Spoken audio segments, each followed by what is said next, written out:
Donc, on a organisé cette journée pour magnifier la journée mondiale de la biodiversité, qui est quand même une journée stratégique. Parce que la biodiversité, c'est le monde des vivants. Donc, les experts sont là, ils vont détailler au fur et à mesure, parce que sans la diversité, il n'y a même pas de vie. Parce que s'il y avait seulement des arbres, il n'y a pas de diversité. S'il y avait seulement les humains, il n'y a pas de diversité. Donc, c'est ce mélange-là qui fait que la vie est belle. C'est ce mélange qui fait que nous, on peut aller chercher des choses qu'on a besoin. Donc, la nature aussi a besoin qu'on prenne soin d'elle. Parce que la nature, c'est des êtres vivants. C'est comme les humains. Nous, on a besoin que nous prenions soin de nous.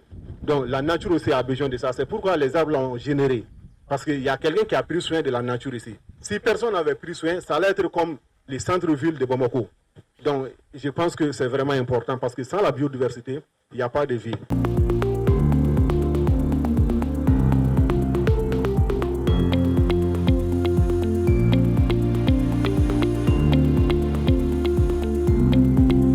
Pour moi, ça a été une occasion de connaître Kungosso.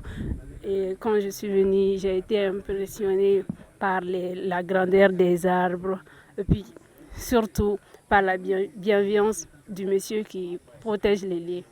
Vient après nommer à un moment où notre pays, le continent africain, la planète Terre en a beaucoup plus besoin aujourd'hui.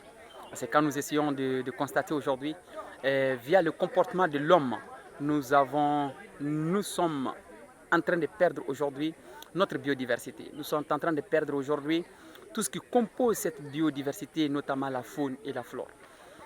Alors avoir cette journée est une opportunité pour nous qui va nous permettre non seulement d'informer les uns et les autres, d'informer la population, surtout les jeunes aujourd'hui, et les inviter à être aujourd'hui des acteurs qui vont désormais travailler dans le but en tout cas de préserver cette biodiversité. Je trouve que c'est une bonne initiative.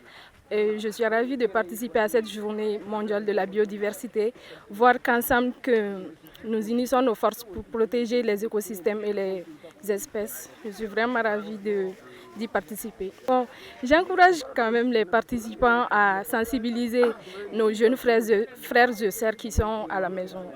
La biodiversité est un concept vraiment à prendre au sérieux.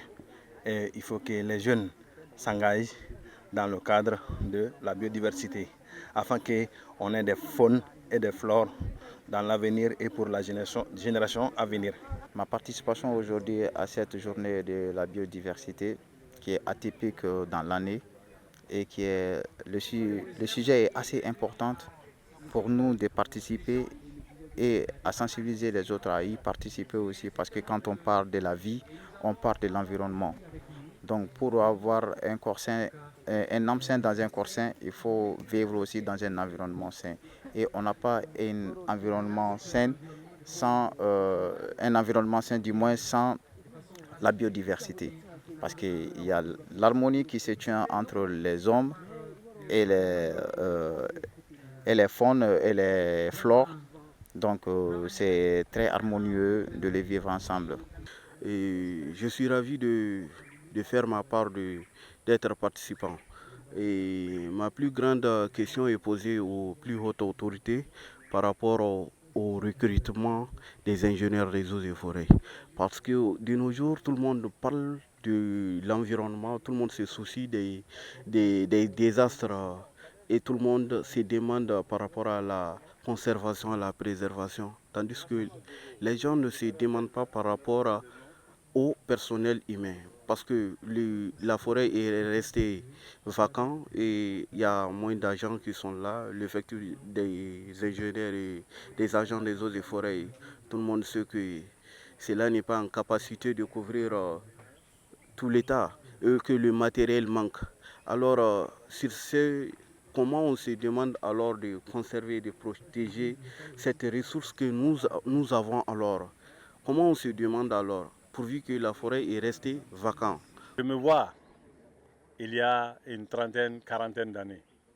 Ces jeunes que je vois assis sont des universitaires et des professionnels, des jeunes professionnels, et je pense qu'ils peuvent faire comme moi.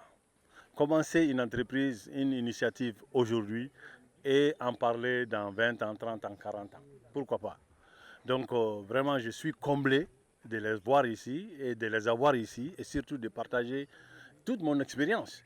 En une journée, je ne pourrai pas le faire, mais je sais que le contact est établi et je les encourage à revenir, à commencer des initiatives pareilles et à surtout projeter ça en avant.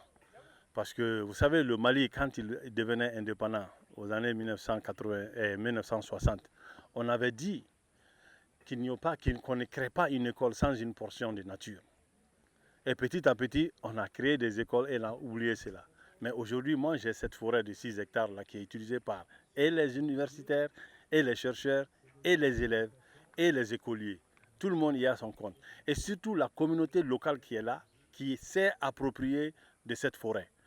Et depuis que je travaille, c'est ça. J'associe le travail de bureau à celui du terrain. Parce que si on n'est pas sur le terrain, on ne comprend pas la vie autour de nous. Et quand on parle de développement, il faut vraiment être au fin fond des cercles pour mieux comprendre et des villages.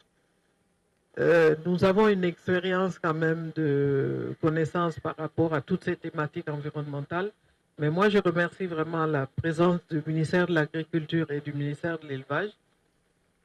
L'environnement, n'en parlons pas. Mais parce que ce sont des structures nationales qui commencent à s'impliquer dans tout ce qui est développement durable, donc préservation de l'environnement et de la biodiversité.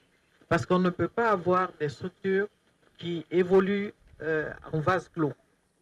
Au-delà du discours fait déjà par mon ministre, Madame Ngo Aida, Madame Keita Andamo, donc ce que je peux dire, déjà je suis comblé de joie, puisque le ministère de l'Environnement, à travers la Direction nationale des eaux et forêts, est le porteur de la biodiversité. Et voir de telles jeunesses devant moi, aujourd'hui dans un cadre idéal qui semble être naturel, donc je me dis déjà qu'un pas est en train d'être fait. Si on multiplie ces pas-là, de bout en bout, on cherchera à être en harmonie avec notre environnement.